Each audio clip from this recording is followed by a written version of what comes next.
और यह सोचा कि क्या मैं क्या कर सकता हूं।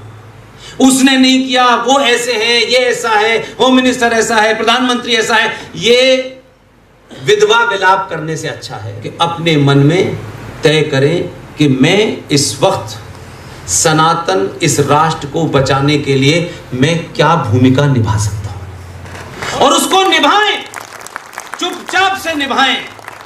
इसलिए एक स्लोगन को पब्लिकली बार बार बोलता हूं कि अगर आप लिख सकते हैं तो लिखिए, बोल सकते हैं तो बोलिए, चिल्ला सकते हैं तो चिल्लाइए, और अगर आपको लगता है कि ये तीनों काम करने में भी असमर्थ हैं तो माफ कीजिएगा, जो चिल्ला रहा है उसके साथ खड़े हो जाइए। ये बदकिस्मती है आपकी कि 2022 का सनातनी समाज दुनिया के सबसे बड़े जाहिलों से लड़ रहा है। और अफसोस, किसे डरा रहे हैं? इतने ही बड़े मर्द हैं, यही तहजीब है, यही कल्चर है जिस किताब का नाम ले रहे हैं। मैं वो शब्द मुंह से बोलना नहीं चाहता। इनसे अच्छे तो वो चौराहे पे हैं जो ताली बजाते हैं दोनों हाथों से। एक लड़की,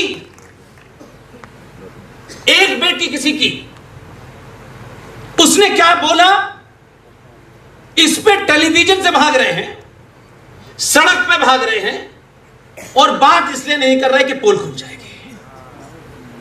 और उस बेटी को कोई कहता है रेप करेंगे, घर को मार देंगे, ये करेंगे, वो करेंगे। अरे ये तो तुम्हारी संस्कृति है, ये तो कर ही रहे थे वो।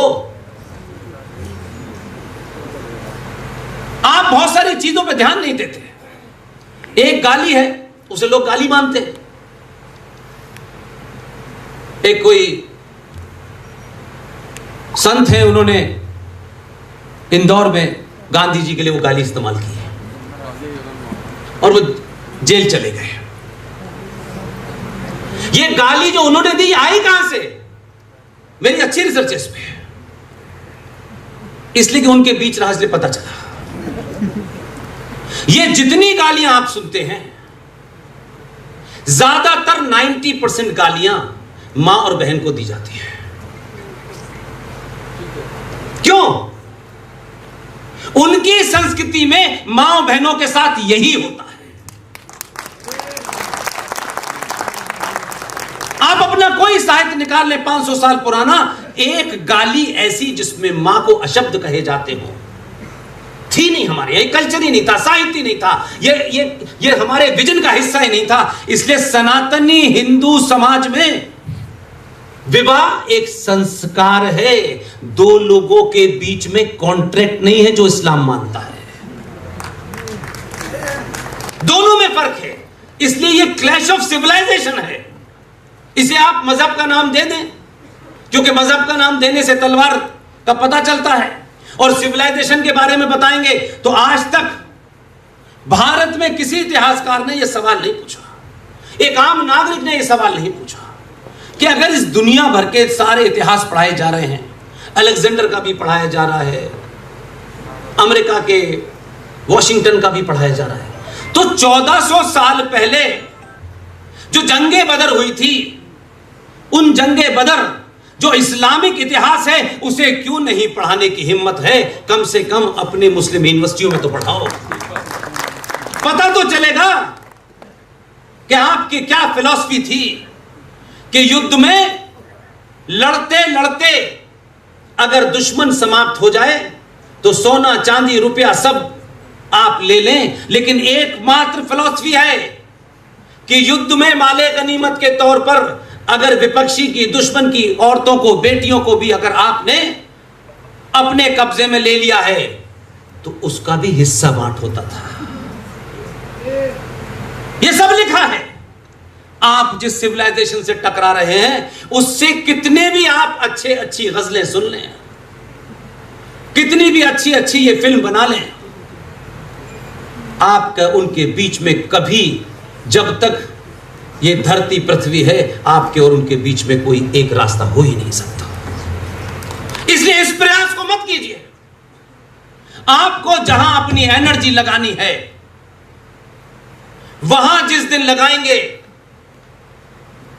एक भी अपने बिल से बाहर नहीं निकलेगा, एक भी नहीं निकलेगा। जिनको आपने अपनी अज्ञानता के कारण, घमंड के कारण, जाति की तथाकथित पहचान के कारण जो आपकी फ्रंट लाइन थी, उन्हें आप खटीक कहें, दलित कहें, जो भी कहें, आपने उन्हें अपने से अलग कर दिया और नैरेटिव चलाया। और इसमें सरकारें शामिल हैं, उन्होंने जाने अनजाने में किया।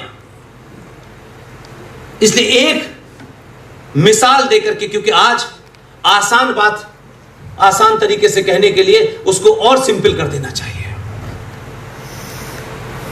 एक मोहल्ले में एक मां थी, पहला बच्चा था, और वो सौतेले बच्चे को, 5 साल के बच्चे को गोद में खिलाती थी। लोग देखते थे, वो 10 साल का हो गया, वो 15 साल का हो गया। 15 साल में भी वो मां, जो उसकी सौतेली मां थी, उसे गोद में लेके घूमती थी। मोहल्ले की बहुत सी बहनों ने, माओ ने एक दिन इस पर ताज्जुब किया कि यह कैसे मुमकिन है कि एक तो बच्चा भी सौतेला है और 15 साल के बच्चे को भी गोद में लेके ये क्यों घूमती है। उससे पूछा, सब मिलने गई, पूछा, बहन ये बात बताओ, तुम्हें इस बच्चे से इतना प्यार है, तुम 15 साल के बच्चे को भी गोद में लेके घूमती हो? उसने कहा नहीं, मुझे इससे कतई प्यार नहीं है, मैं चाहती हूं कि यह अपाहिज हो जाए। तो वो सब चौंकी, उन्होंने कहा ऐसा क्या है? बोली इसलिए मैं चाहती हूं कि यह अपाहिज हो जाए ताकि मेरे बच्चों के सामने फेंके हुए टुकड़ों को खाए। इसी को भारत में रिजर्वेशन कहते हैं। वाह। इस रिजर्वेशन ने अपंग बना दिया है लोगों को। सारा समाज, हमें इसमें रिजर्वेशन नहीं मिला, उसमें रिजर्वेशन नहीं मिला। दूसरे लोगों ने रिजर्वेशन नहीं मांगा, क्योंकि आपको अपने बच्चे को सीओ के अलावा कुछ बनाना ही नहीं है। अगर सब सीओ बन जाएंगे तो जिहादियों से लड़ेगा कौन? इसलिए आप इस बात का ध्यान रखें कि अगर आज आपने अपनी भूमिका अपने आप तय कीजिए। न मैं आपको बताने वाला, न ओमेंद्र जी बताने वाले, न जय ऊजा, न RSN, न जी, कोई नहीं बताने वाला। हमको भी किसी ने नहीं कहा था यह करना है। इसी दिल्ली में थे, आप ही के 20 से 25 साल तक देश के विभिन्न चैनलों में, विदेश के विभिन्न चैनलों में काम करते रहे। लगा कि जो कर सकते हैं, हमारे दौर में जब हम आए थे तब शायद वो हमारे पास ताकत नहीं थी। आज अपनी बात कहने की ताकत है कि आप बात कहते हैं, पूरी दुनिया में वायरल हो जाती है। उस दिन तय किया कि अब ठीक ठाक नौकरी से जो विदेशी करेंसी में पैसा मिलता था, आज इस्तीफा दे देते हैं और सच बोलने की कोशिश करते हैं। पता नहीं हमारी बात कौन सुनेगा, नहीं सुनेगा। यह कैलकुलेटिव रिस्क था, क्योंकि यह फैसला लेते वक्त मेरे पीछे और भी लोग हैं, उनका भी ध्यान रखना था। तब मैंने कहा कि कोई तो वजह होगी यार, ये थॉट आया क्यों है। इसलिए उस दिन से बोलना शुरू किया और ये सोचा कि क्या मैं क्या कर सकता हूं। उसने नहीं किया, वो ऐसे हैं, ये ऐसा है, होम मिनिस्टर ऐसा है, प्रधानमंत्री ऐसा है। ये विधवा विलाप करने से अच्छा है कि अपने मन में तय करें कि मैं इस वक्त सनातन, इस राष्ट्र को बचाने के लिए मैं क्या भूमिका निभा सकता हूं, और उसको निभाएं, चुपचाप से निभाएं। इसलिए एक स्लोगन को पब्लिकली बार बार बोलता हूं कि अगर आप लिख सकते हैं तो लिखिए, बोल सकते हैं तो बोलिए, चिल्ला सकते हैं तो चिल्लाइए, और अगर आपको लगता है कि ये तीनों काम करने में भी असमर्थ हैं तो माफ कीजिएगा, जो चिल्ला रहा है उसके साथ खड़े हो जाइए।